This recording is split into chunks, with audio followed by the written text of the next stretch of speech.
Nagpalit na to ng ano, spark plug sir, no? Ha?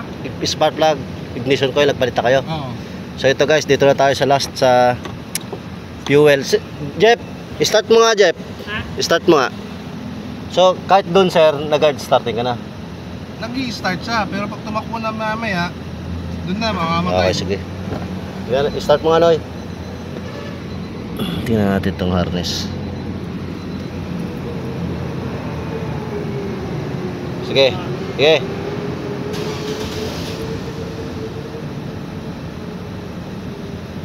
Mandar. Wala na. Okay. Sige Noy. Start. Start mo. Mag-start siya. Nakamalya. Tumakbo. Pag tumakbo dong. Kunin mo nga yung hose natin doon, Noy. Hindi, tinanggal ko yung ano ito. Kunin mo yung hose. Noy. Muna tayo ng fuel pump. Palit muna tayo ng filter. Pero kung mura lang naman yung fuel pump, pabibili natin guys, sir. Marking, Noy. Lagyan natin ng marking. Para sigurado tayo. Para pag binalik, di tayo problema. Lagyan natin ng marking yan guys. Okay, dito. Para pagbalik, di tayo mahirapan. Guys, tinanggal natin yung fuel pump. Checkin natin yung may problema. Dahilan ng hard starting sir, ito yan. Ito yan, oh. Ang dumi na ng ano niya, fuel filter. Okay, papalitan natin yan. Pero ang the best dyan sir, ito, sama mo na to. Mura lang naman to.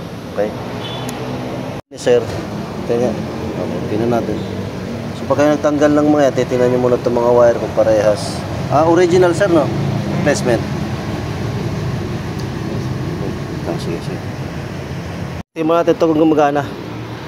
Testin ko yung float nito. Okay, yung float tsaka yung ano Noy. Sige, ilagay muna yung ano, yung naka negative battery pasalpak.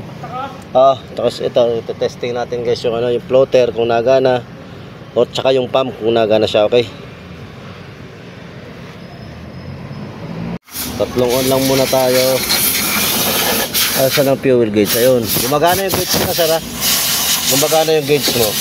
Okay, pag mga bago sir, mga ganyan, matatlong beses tapos sabay may start mo.